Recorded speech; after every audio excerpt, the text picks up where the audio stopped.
शांति। ओम शांति। ओम शांति।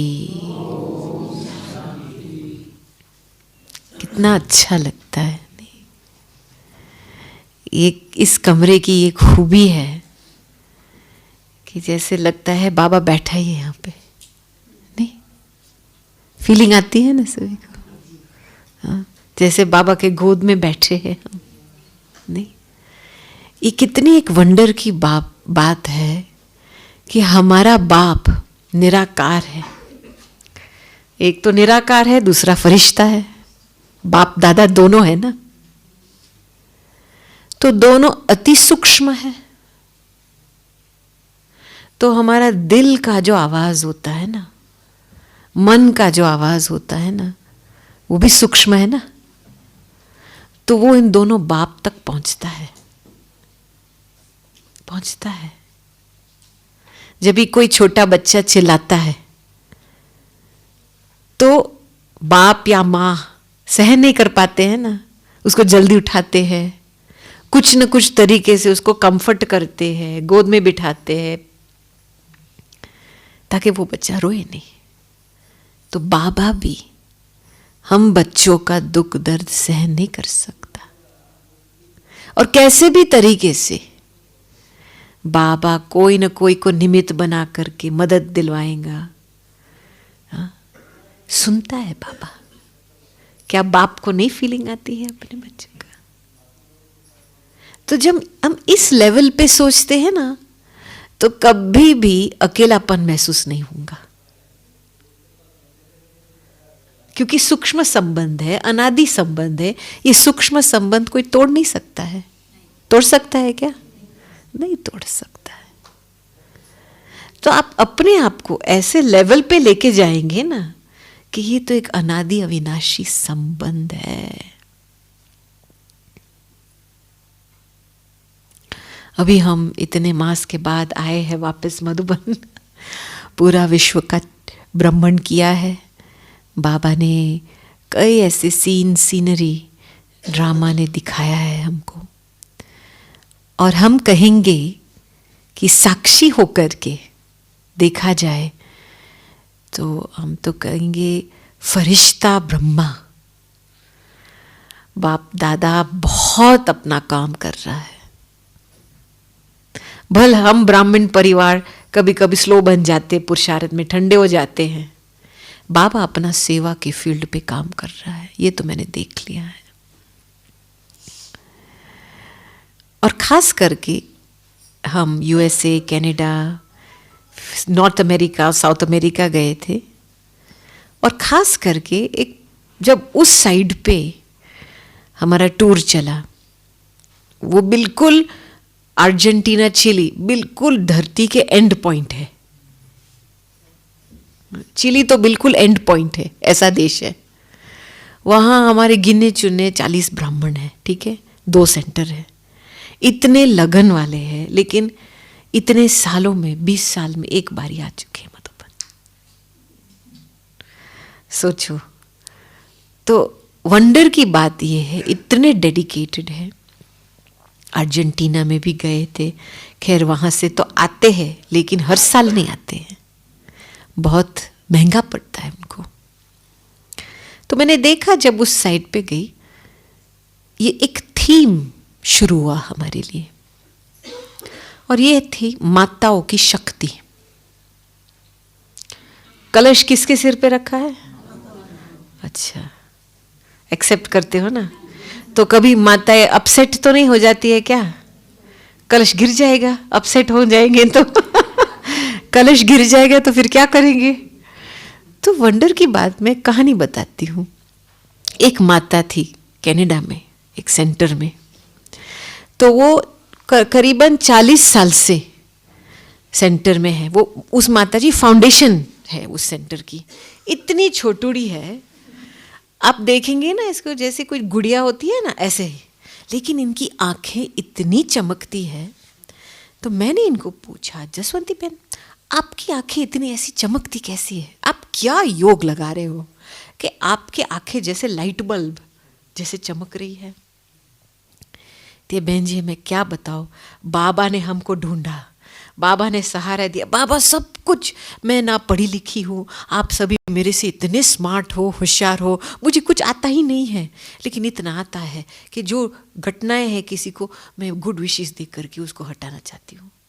इतना साफ दिल, इतनी भावना वाली माता। तो वो बता रही थी कि जब ज्ञान में आए तो उस समय उसका जो युगल, उनके जो युगल थे वो सहमत नहीं थे इन बात में, थोड़ा अपोजिशन किया, और वो थी प्यूरिटी के कारण। तो कहती है देखो मेरे ब्रह्मा बाबा ने मेरी इतनी पालना की है। एक दिन क्या हुआ, वो घर में थी, कपड़े धुलाई कर रही थी, तो पीछे से युगल आया, सोचा मैं इसको बाकी पहनूं, तो जैसे आगे बढ़ा एक पुरुष का रूप बीच में आ गया और जैसे इसको धक्का दिया, और ये भाई पीछे चला गया। फिर उसने चिल्लाया, ये कौन आदमी सारा दिन तेरे आसपास घूम रहा है? ये कौन है बूढ़ा जो सारा दिन तेरे आसपास घूम रहा है? कहती है देखो बहन जी, बाबा मेरी ऐसे मदद करता है। और ये मदर, इसकी उम्र अभी काफ़ी है, ऑलमोस्ट 80 की है, हार्ट पेशेंट भी है। हर रोज मुरली में जाना मस्ट। एक बस पकड़ती है 20 मिनट, फिर 10 मिनट पैदल करती है, चाहे स्नो है चाहे बारिश है, अपनी छाती लेके आती है, सेंटर खोलती है, सेट करती है, फिर सभी आते हैं योग के लिए। वंडरफुल। और इसको देख करके कितने लोगों को प्रेरणा मिली है। जो अभी सेंटर में रहने वाली जो बहन है, उसने बाद में ज्ञान लिया, तो उसको जब बताया गया था कोर्स के बाद कि आप मुरली कल से शुरू कर सकते हैं, तो आप 6 बजे आ जाना। ये सेंटर वाली बहन की बात कर रही हूँ, माता की बात नहीं। तो इसने बोला अरे 6 बजे कौन उठेगा, हाँ ये क्या 6 बजे की। तो वो बता रही थी कि सवेरे 4 बजे खटिया हिली, उठ गई, नींद नहीं आई उसको। ठीक है मैं तैयार हो रही हूँ, चलो क्लास में गई, गाड़ी में बैठी और 10 मिनट का रास्ता है गाड़ी में, ठीक है। पहुंची सेंटर पे, और जैसे पहुंची उसने देखा ये माता जी कैसे बस से उतर रही है, कैसे अपने छाते से ये पूरा जो स्नो है ना, बर्फ, उसको निकाल रही है। इतनी छोटी माता जी कैसे वो सेंटर के। और इस बहन को इतना शर्म आया कि देखो मेरे पास गाड़ी है, सुविधा है, फिर भी मैं कंप्लेंट कर रही हूँ। और इसको देखो, उस दिन से लेकर के ये बहन पक्की हो गई क्लास में के लिए। अभी इस माता को तो कुछ पता ही नहीं है मुझे कौन देख रहा है, क्या मैं किसी को प्रेरणा दे रही हूं, कोई मोटिवेशनल स्पीकर तो थी नहीं, लेकिन बस ये लगन, ये भावना, ये श्रद्धा, वो उसको एक और एग्जाम्पल, डिसिप्लिन, एक एग्जाम्पल बनी ना। तो बिना स्मृति से उससे कितने लोग प्रेरणा ले रहे थे, खाई उसको पता भी नहीं था। वंडर की बात थी ये।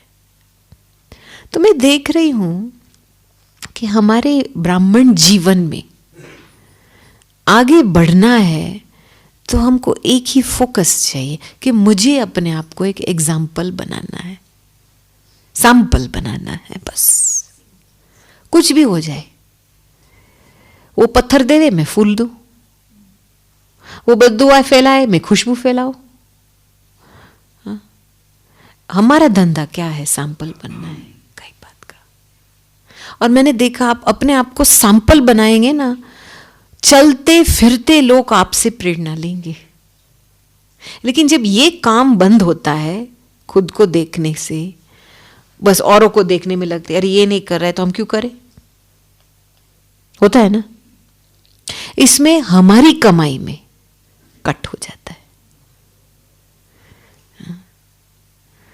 तो ये मुझे वंडर की बात, बहुत ऐसे माताएं मुझे मिली, क्योंकि विदेश में तो इतने हैंड्स नहीं है। और ये माता ने भी हमको बताया कैसे उसने इंग्लिश सीखा। आप सोचो, भारत से आई हुई माता थी, उसको केवल गुजराती आती थी। तो एक दिन सेंटर में तो थी, हर रोज सेंटर में जाती थी, तो थोड़ा बहुत इंग्लिश बोल सकती थी, हेलो, हाउ आर यू, ओम शांति, ऐसा कुछ बाबा के शब्द जो इंग्लिश में आते हैं ना, और वहाँ जब इंग्लिश में मुरली पढ़ते थे तो वो सुनती थी तो कैच कर लेती थी। तो एक दिन सेंटर की जो बहन थी उसको बोला, 3 स्टूडेंट बाबा के कमरे में बैठे हैं, आप जाओ मुरली सुनाओ इनको। वो तो घबरा गई, बहन जी मैं कैसे मुरली सुनाऊं, है ना, आई कांट स्पीक इंग्लिश, ऐसे बोला। सेंटर की बहन ने माना नहीं, आप जाओ मुरली सुनाओ, बाबा मदद करेगा। हाँ जी बोला, गई मुरली लेके, शुरू किया, थोड़ा धीरे धीरे शुरू किया। हाँ, तो कहती है पहला सतगुरुवार का दिन था, पहले गुरुवार में 3 स्टूडेंट, दूसरे गुरुवार में 2 स्टूडेंट, और तीसरे गुरुवार में 1 स्टूडेंट, और वो स्टूडेंट पढ़ने में भी मदद किया और ब्राह्मण भी बन गया, और आज सेंटर का राइट हैंड है। और आज ये माता इंग्लिश मुरली पढ़ती है 3 टाइम वीक में। आप सोचो, तो क्या नहीं कर सकते हैं माताएं। मैंने देखा किसी की जो विल पावर है ना, सीखने की भावना है ना, बाबा क्या नहीं मदद देता है इसमें। आप अपनी भावना को ढीली रखेंगे तो बहुत एक्सक्यूजेस आएंगे, इसके वजह से नहीं करना सर, इसके वजह से नहीं कर सर, ठीक है वहां ही रह के जाओ, नो प्रॉब्लम। आप ही अपना भाग्य बना लिख रहे हो ना, बाबा तो मददगार बैठा है। अभी जब हम अर्जेंटीना गए थे तो हमारी एक बहुत अच्छी बहन है वहाँ की, मोइरा बहन करके है, और उसका जन्म यहाँ मधुबन में ही हुआ था। वो है ना आर्किटेक्चर स्टडी कर रही थी, करीबन उसकी 38 इयर्स हो गए हैं ज्ञान में। तो तभी उसको इंडिया आने का बहुत शौक था, 80s की बात है। तो इंडियन आर्किटेक्चर, यहाँ के बिल्डिंग्स कैसे बने हैं, इतना ब्यूटीफुल है, पूरी इतिहास में इतना वंडरफुल इंडिया के आर्किटेक्चर, तो यहाँ के लिए स्टडी के लिए आई थी। और फिर थोड़ा टूर किया, और उसको यहाँ राजस्थान में आने की बहुत खींच थी। आ गई तो यहाँ आ गई, पहुँच गई बाबा के घर में। तब उसको यहाँ कोर्स कराया, उसका बहुत दिल लगा, जो अंदर दिल में जो खुशी की खोज थी ना उसको, वो यहाँ जैसे बाबा ने इसका दिल मन ले लिया, और जो अतीन्द्रिय सुख का महसूस हुआ उसको यहाँ हुआ। तो तब से लेकर के वो बहन अभी उस देश की निमित्त है। उसकी बहुत भावनाएं हैं कि हमारे स्टूडेंट, माना जो उनके संपर्क वाले हैं, वीआईपी कांटेक्ट है, जो भी क्लोज कांटेक्ट, मुझे भारत के साथ एक ब्रिज बनाना है। तो हर साल एक ग्रुप को लेके आती है लैटिन अमेरिका से, वो ORC में जाते हैं, वहाँ कुछ करते, फिर 3 दिन यहाँ लेके आती है उनको।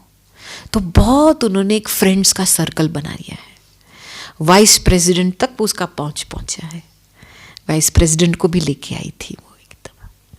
तो उसने बहुत अच्छे अच्छे ग्रुप्स बनाए थे, वुमेन लीडर्स का एक ग्रुप, पॉलिटिशियंस का ग्रुप, ऐसे ग्रुप बना करके प्रोग्राम बनाया था, अच्छे लोग थे। तो इसमें से एक ग्रुप था जिसमें 3 मुख्य बहन ऑर्गेनाइजिंग कमेटी में थे उसके साथ। एक थी, एक सेनेटर थी, बहुत मशहूर सेनेटर थी वहाँ की, देश की पॉलिटिशियन थी, और वो पॉलिटिशियन अभी जर्नलिस्ट बन गई, लेकिन बहुत रिस्पेक्टेड थी। दूसरी थी, उसने एक ट्रेनिंग सेंटर खोला था, विमेंस ट्रेनिंग सेंटर खोला था, ताकि वो स्त्रियां प्रीस्ट बन सके। पता है ना, क्रिश्चियन चर्च में ज़्यादातर प्रीस्ट लोग, पादरे लोग सब मेल होते हैं, लेकिन उसका ये था कि हमारी स्त्री, हमारी जो माताएं हैं, शक्तियां हैं, वो भी क्यों ना बन सके। तो उसने एक ट्रेनिंग सेंटर खोला था, और उसका पोप के साथ बहुत नज़दीक का कनेक्शन है, और उसका एक ही मकसद है दिल का, कि आपको भगवान के नज़दीक आना है ना, तो साइलेंस और मेडिटेशन चाहिए। हमको बहुत बता रही थी कि 8 साल की उम्र में बस उसकी यही लगन थी, प्रेयर छोड़ो, साइलेंस और मेडिटेशन द्वारा। तो उसने पूरा एक स्कूल बनाया था कि किस तरीके से हम स्त्रियों को एम्पावर किया जाए, साइलेंस एंड मेडिटेशन में, ताकि वो भगवान के नज़दीक आए। वो खुद क्रिश्चियन थी, मदर मैरी में बहुत मानती थी। तो ये दूसरी बहन थी। तीसरी थी, वो एक्टिंग फैमिली के थी, एक्ट्रेस थी, बहुत मशहूर एक्ट्रेस, एक्टिंग फैमिली से, जैसे आप हमारे कपूर की फैमिली है वैसे उनकी फैमिली वहाँ होती है। तो ये 3 बहनें बहुत पावरफुल थी। उन्होंने अरेंज किया, कई धर्मों से बहनों को लेके इकट्ठा किया, पॉलिटिक्स से, सोशल बैकग्राउंड से, बिजनेस से।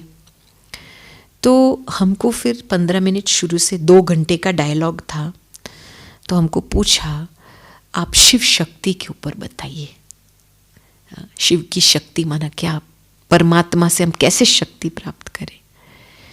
तो वो तो हमने बताया 15 मिनट के लिए। फिर उन्होंने अपनी चर्चा शुरू की। तो उनका यही थीम था कि जो बाहर की दुनिया में आप ज़्यादातर कॉरपोरेशंस देखेंगे, पॉलिटिक्स देखेंगे, बहुत कम लेडीज़ होती है, क्योंकि पुरुषों की दुनिया है ऐसे ऐसे करके वो सिचुएशन में। लेकिन लेडीज़ में ताकत भरने के लिए, ताकि वो भी आगे आवे इन फील्ड में, ये उनका एक मकसद था। तो इसमें से एक बहन थी, बहन तो नहीं कहूँगी, माता थी। वो यहूदी धर्म की थी और उसने भी एक ट्रेनिंग स्कूल खोला था, जो यहूदी के होते हैं ना लेडीज़, उनको ट्रेन करने के लिए, ताकि वो भी प्रीस्ट बन जावे। तो उसने बोला, जब भी मैं मदर बनी, मैं माता बनी और मेरे 2 बच्चे आए, तो मेरी लीडरशिप में बहुत फ़र्क पड़ गया। रहम क्या है, दुआएं क्या है, सेक्रीफाइस क्या है, सहनशील कैसे रहना, ये सारी बातें मेरे में डेवलप हुई जब मैं माता बनी। पेशेंस तो बहुत रखना पड़ता है ना बच्चों के साथ।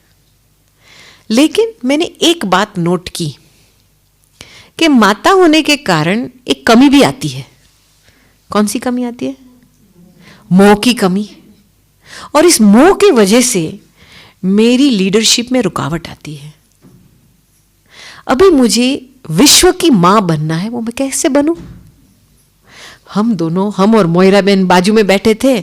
हमने सोचा, अच्छा ये कैसा प्रश्न पूछ रही है, कोई बीके भी हमको ऐसा प्रश्न नहीं पूछ रहे हैं। फिर मुझे याद आया उस समय जब बड़ी दादी के सामने किसी ने ये प्रश्न पूछा कि हम बेहद में विश्व का माँ कैसे बने, वर्ल्ड मदर कैसे बने। तो दादी ने इतना सरल जवाब दिया कि आप बाप को बच्चा बना दो। जब बाप को बच्चा बना देंगे ना, विश्व की माँ बन सकते हैं आप। तो मैंने जब वो बात बताई, उसने ऐसे ऐसे किया, फिर डायलॉग चालू हुआ, चुप हो गई। बाद में वो फिर मेरे पास आई, कहते आपने जब वो चीज़ बताया, पहले तो मेरे दिमाग में जैसे फटाकड़े फूटे। मैंने सोचा, मुझे पता है भगवान के साथ बाप है, माँ है, चलो भाई दोस्त भी है, लेकिन मैंने कभी ये नहीं सुना कि आप भगवान को बच्चा बना सकते हैं। तो पहले तो मेरे दिमाग में फटाकड़ा फूटे। फिर थोड़े समय के बाद मैंने खोला कि हाँ, भगवान मेरा बच्चा बन सकता है। और जैसे मैंने वो संकल्प किया, मेरे सारे शरीर में इतनी प्यार भरी भावना पैदा हुई कि मैंने सोचा ये सही संबंध है। भगवान को बच्चा बनाना बहुत जरूरी है हमारे लिए। देखो, वंडर की बात थी। फिर डायलॉग जैसे चला, दूसरी बहन, और ये बिजनेस कंसल्टेंट थी, सामने से बोल रही है। लेकिन हम जब भगवान के सामने खड़े होते हैं ना, तो कभी कभी हमको अफसोस महसूस होता है, गिल्टी महसूस होता है, शेम होता है, हम नालायक हैं, हम अच्छे नहीं हैं, हमारी बुराइयां दिखाई देते हैं। तो ये दूसरी माता ने बोला, तो आप साइलेंस का उपयोग करो। साइलेंस में बहुत सारी बातें मेल्ट हो जाती है। वो आपस में ऐसे बातें कर रहे हैं, ये जैसे हमारी ब्राह्मणों की चर्चा होती है ना, ऐसे आपस में वो बातें कर रहे हैं। फिर लास्ट में जो जर्नलिस्ट पॉलिटिशियन थी, जिन्होंने पूरा प्रोग्राम का अरेंजमेंट किया था, उसने पूरा समरी दिया। बोल रही है कि देखो, दुनिया भर में हम सभी हर एक व्यक्ति आगे बढ़ना चाहता है, जो हम कहते हैं सेल्फ डेवलपमेंट, ठीक है। लेकिन इस सेल्फ डेवलपमेंट के माध्यम में हमने भगवान को हटा दिया है, साइड में रख दिया है। बिना भगवान की मदद से संकल्प कैसे श्रेष्ठ हो सकती है? तो हम जो माताएं इस कमरे में बैठी है ना, हमको अभी ये रिस्पॉन्सिबिलिटी उठानी है, विश्व का मां बनना है और भगवान का नाम को अभी बीच में रखना है। इनके मुंह से ये बातें आ रही है और हम और मोयरा बहन तो देखते ही रहे। ये कौन करा रहा है मुझे बताओ? वही अभी वो रियलाइजेशन जागृत हो रही है ना। तो मैंने देखा बिना मेहनत से, हम तो पहले पहले धक्का खाते थे, यहां प्रोग्राम करो, यहां प्रोग्राम करो, प्रचार करो, वो करो, वो करो। अभी तो वो भी जरूरी नहीं है, अभी सामने से वो बोल रहे हैं। इतना अच्छा लगा। तो क्योंकि मैंने बाबा को बोला, बाबा आपकी रियलिटी में प्रत्यक्षता हो रही है, लेकिन थोड़ा मुझे लगता है धीरे धीरे है, लाइट हमारे तरफ से इतनी बड़ी नहीं है। चलो सभी कहते हैं ब्रह्मा कुमारी की संस्था अच्छी है, वेरी गुड, लेकिन किसी ने, बाहर वाले ने बोया बाबा आए हैं, इनके पीछे एक माइट है जो बाबा आए हैं। वो जब बोले तब तक इसकी निशानी ये है कि हमारे पुरुषार्थ में हम सक्सेसफुल बने हैं, कि हमने इतना लाइट पावर, लाइट और power, light house might house बने हैं ताकि उनको माइट हाउस दिखाई देवे। अभी का तो समय है, चलो थोड़े क्षण संगम युग के थोड़े बाकी है, ठीक है। लास्ट सो फास्ट हो फर्स्ट, किसको जाना है? किसको जाना है? अच्छा, कभी किसी को संकल्प आया है हम लास्ट में आए, कैसे फास्ट जाएंगे? कभी किसी को संकल्प आया है? नहीं आया है ना। पहले आता था ना। अच्छा देखो, ये माता ऑनेस्ट है, आ रहा है ना, आता है ना कभी संकल्प। कैसे पहुंचेंगे इनमें? अभी देखो, इसमें 3 बातें आती है। एक है समय की बात। जब ब्रह्मा बाबा अव्यक्त बने और अव्यक्त का पार्ट शुरू हुआ, माना स्पीड तो बढ़ी ना। सेवा की वृद्धि कितनी हुई सारे विश्व में, कितने 120 देशों में, उसके ऊपर 140 देशों में सेवा केंद्र खुले। ये फास्ट स्पीड से सेवा हुई ना। उसी समय के ब्लेसिंग है कि जो अव्यक्त रचना है वो last so fast so first है। ये ब्लेसिंग है अव्यक्त रचना की। समझ में आई बात? तो ये जो टाइम है, टाइम हमको सिग्नल कर रहा है कि इस ब्लेसिंग का उपयोग करो ना। अभी इसका उपयोग कैसे किया जाए? अव्यक्त पार्ट है तो मुझे खुद अपने आप को अव्यक्त सूक्ष्म बनाना है। हर बात में सूक्ष्म पावर यूज करनी है, संकल्प शक्ति से काम लेना है, शुद्ध भावना से काम लेना है, दृढ़ संकल्प से काम लेना है। तब जाकर के पुरुषार्थ की रफ्तार बढ़ेगी ना। नहीं, सूक्ष्म से काम लेना है ना। तो हमारे संकल्पों को, ये दूसरी बात, एक पहला तो आपको खुद देखना है कि हमारा टाइम के साथ, समय के साथ संबंध क्या है। सारा दिन क्या होता है आपके, टाइम क्या होता है, क्या करते हो टाइम में? आज ही अभी मैं एक मीटिंग से आई, हम टाइम की बातें कर रहे थे। चलो आपका काम 4 घंटा लगता है, बाकी का 6 घंटे में क्या करते हो? नहीं, वो बहन का तो 8 घंटे का टाइम था, तो 4 घंटा काम था, 4 घंटा काम भी नहीं था, फिर भी उसको एक लेबर चाहिए था मदद के लिए। मैंने बोला बहन जी क्यों? पूरा एक दिन, एक 6 घंटा एक दिन में फ्री है, दूसरा दिन पूरा फ्री है। कहती है मेरे लिए मेहनत है, मैं रूम में जाओ, कपड़े बदलूँ, शावर करो, वो कपड़े धुलाई करो, फिर वापस आओ। तो मैंने सोचा एक लेबर मिल जाए तो अच्छा है। मैंने बोला ये क्या, मेहनत नहीं करनी है, पैसा खर्च करना है, आपके पास पूरा दिन फ्री है। तो ये क्या है कि हम टाइम को सही रूप से उपयोग नहीं करते हैं, एक्सक्यूज बनाते हैं, टाइम वेस्ट करते हैं, इसका बोझा पड़ता है। और जो शारीरिक बीमारी पता है कहां से शुरू होती है? वेस्टेज से। जो भी मन की एनर्जी वेस्ट किया, तन की एनर्जी वेस्ट की, धन की एनर्जी वेस्ट किया, वो सूक्ष्म बोझ पड़ता है यहाँ पे, और वो पूरा शरीर का बैलेंस को हिला देता है। फिर छोटी छोटी बातों में भोगना पड़ता है। एक दिन उठो मूड ऑफ, दूसरे दिन पता नहीं अंदर से क्या घबराहट हो रही है। ये क्या है? टाइम वेस्ट का। फिर ये नेक्स्ट सब्जेक्ट, संकल्प। आप अपने संकल्पों को देखो। आज तो देखो माया का धंधा इतना विस्तार में चला गया। उसका एक ही धंधा है, मैं आपको बताऊं, वो नहीं चाहती है कि आप बाप के नजदीक रहो। कैसे भी करके आपको डिस्ट्रैक्ट कर देंगी। अभी उदाहरण देखा ना। हाँ, अच्छी तरह से योग में बैठेंगे, यहां से उपराम चले जाएंगे, फिर क्या शुरू होगा? टू शुरू होगा, धड़ के नीचे आए, हाँ, गिर जाएंगे, फिर बाहर निकलेंगे। साकार बाबा के समय पे कोई हिलता भी नहीं थे, बिल्कुल नहीं। और फिर ये जब संस्कार बन जाता है ना, तो अधूरा योग का संस्कार बनता है। फिर अधूरा योग का संस्कार बनता है तो अधूरा वर्षा भी मिलता है। करेक्ट? फिर आपको किसी का सहारा चाहिए। बहन जी, हमारे लिए मेडिटेशन कमेंट्री करो ना, ताकि हम ऊपर घर में जावे।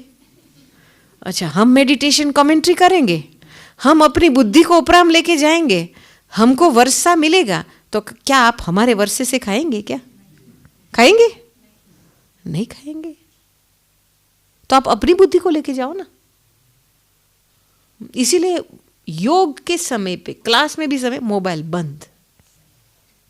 ये आपको बहुत डिसिप्लिन में रहना पड़ेगा इस बात का, क्योंकि आपका ही संस्कार बन रहा है। तो संकल्प को अटेंशन में रखना कोई बात की, क्योंकि माया नहीं चाहती है कि आप एकाग्र बनो। राइट? तो संकल्प को अटेंशन में, ध्यान में कुछ चीज कंप्लीट करो, कुछ मंथन करके लिखो इसके ऊपर, ताकि आपकी संकल्प की शक्ति बढ़े। देखो, कोई भी एक ऐसा पॉइंट ले लो बाबा की मुरली से, 10 मिनट है ना, फ्री हो ना थोड़ा, 10 मिनट नोटबुक पेन लेकर के आज बाबा ने क्या बोला लिखो, इसके ऊपर मंथन करो। सिंपल। नोटबुक पेन साथ में रखो। कभी कभी हमको दिन में इतने अच्छे संकल्प आते हैं, मेरे हाथ नोटबुक पेन ऑलवेज होता है, क्योंकि वो फिर बाद में याद नहीं होता है, वो उस समय इंस्पिरेशन आता है ना, तभी मैं लिख लेती हूँ। क्योंकि इंस्पिरेशन एक दरवाज़ा, प्रेरणा एक दरवाज़ा खोलता है, जो हमको आगे के लिए बहुत मदद मिलती है इसकी। तो आप जितना ये आदत डालेंगे ना, उतनी आपको प्रेरणाएं मिलती रहेंगी, और जैसे आपका रास्ता बहुत इजी बन जाता है। तो संकल्पों को मैंने देखा है शुद्ध और श्रेष्ठ बनाने का अटेंशन चाहिए, इसमें अटेंशन चाहिए। कुछ भी हो जाता है, साक्षी होकर के देखो उसको। पहले तो साक्षी होकर के कोई चीज को देखो, बाद में फिर सिग्नल आता है तब बोलो। किसी ने आपको सिग्नल नहीं दिया है कि आप अपना ओपिनियन दे सकते हैं, तो चुपचाप बैठे रहो। लेकिन आप बीच में अपना डालेंगे, वो बीच में अपना चटनी हो जाएंगे, फिर ऐसे गोल गोल घुमाओ, कुछ नतीजा ही नहीं निकलता है। मेरी क्या भावना होती है सेवा के फील्ड पे कि देखो, बाबा आया है, बाबा खुद कहता है मैं आपका सर्वेंट हूं, तो हम क्या सेवा कर रहे हैं? करण करावनहार करा रहा है ना, और हम तो बाबा, हमारा भाग्य है कि हम बाबा को मदद कर सकते हैं, हमारा भाग्य बना सकते हैं। तो हम तो ऐसे सोचते, बाबा ये आप सेवा करा रहे हो, थैंक्स बोलती हूँ कि आपने मुझे चांस दिया मदद देने के लिए। अंदर से बहुत थैंक्स मिलता है क्या चाहते हैं बाबा, क्या करना चाहते हैं। दूसरा सोच क्या होता है, बाबा मैं सेवा पर जा रही हूं, आप मुझे मदद करना। रात दिन का फर्क है दोनों के। समझ में आई? एक है पूरा ट्रैक, मैं सेवा पे जा रही हूं, बाबा आप मुझे मदद करना। दूसरा है करण करावन हर करा रहा है और हम ईश्वरीय मददगार हैं। फ्रीडम किस में है? दूसरे में है ना। बिल्कुल सोच का बदलाव है ये ना। ये जो हमारे सोच में ये देह भान भरा हुआ है ना, मैंपन का, इसको पूरा परिवर्तन करना है ऐसे। फिर तीसरी बात ये है, जो स्पीड बढ़ाने की बात है, कि अभी ऐसा समय है जो हमको डबल सेवा करनी है। स्व सेवा, विश्व की सेवा एक साथ होनी चाहिए।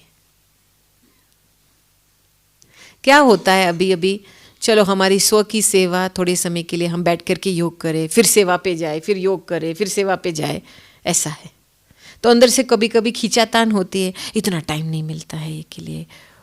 तो हम कहते हैं ऐसी सेवा करो, ऐसे अपने आप पे ध्यान रखो कि वो ध्यान से भी औरों की सेवा हो सकती है एक टाइम। तो स्व की सेवा करे और औरों की सेवा हो जाए एक साथ, वो कैसे होगा? कैसे होगा? कौन सी स्थिति में दोनों सेवा हो सकती है? जब भी हमारी स्व की स्थिति सही होंगी और क्या अपना स्वमान में होंगे। और भाई लोग, कौन सी स्थिति में डबल सेवा हो सकती है? करण करावन की स्मृति और हल्केपन। हल्कापन किस कारण से आएगा? आत्म समर्पण करेंगे जब शुभ चिंतक बनेंगे। देखो, आपने किसी के लिए गुड विश रखा, ठीक है, सभी को अनुभव है, जब भी आपके दिल मन से किसी के प्रति गुड विश निकलता है तो अंदर क्या फीलिंग आती है? हाँ, हल्कापन आता है। और क्या फीलिंग आती है? खुशी होती है, इतनी सुकून मिलता है ना अंदर से। ये स्व की सेवा हो गई ना। हाँ, ये स्व की सेवा हो गई ना। और वो फिर गुड विश पहुंच रहा है उस व्यक्ति को, उसकी भी सेवा हो गई।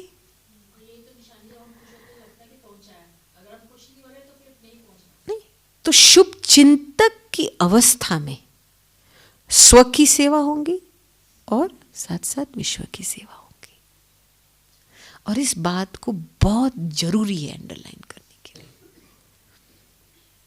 नहीं, कोई भी बात है, हमको पुरुषार्थ करना है ना, एफर्ट करना है ना। कोई परफेक्ट नहीं है, लेकिन सिंसेरिटी से, सच्चे दिल से हम जब ये पुरुषार्थ करते हैं तो बाबा भी बल भरता है उसमें। नहीं, और सिस्टमेटिक पुरुषार्थ करो ना, ऐसे नहीं 1-2 दिन किया फिर भूल गए, क्योंकि एक अवस्था बनानी है। दादी हमको क्या कहती थी, दादी जानकी जी कहते थे, शुभ चिंतक बनना ही मेरी प्रोटेक्शन है। शुभ चिंतक की अवस्था में उपराम रह सकती हूं। जब शुभ चिंतक की अवस्था नहीं होती है तो नीचे की बात, खिटपिट, वो भी संस्कारों का वो होता रहता है, उसमें फिर फंस जाते हैं सभी। तो अपने आप को शुभ चिंतक बनाना ये है, मैं कहूंगी इतना श्रेष्ठ पुरुषार्थ है। एक माता थी, तो उसके सेंटर में एक बहन गरीब थी, उसके पास इतने पैसे नहीं थे मधुबन जाने के लिए। तो ये माता ने योग भट्टी शुरू की उसके लिए। माता के पास भी इतने पैसे नहीं थे, कहती लेकिन मेरी भावना थी कि ये बहन मधुबन जावे। उसने योग भट्टी शुरू किया। और इस बहन का क्या हुआ, 3 मास के बाद उसका कोई रिश्तेदार, पुराना दूर का रिश्तेदार ने शरीर छोड़ दिया, उसको थोड़ा पैसे मिल गया मधुबन और क्या आई। क्या हमारा क्या जाता है शुभ चिंतक बनने में? कुछ जाता है।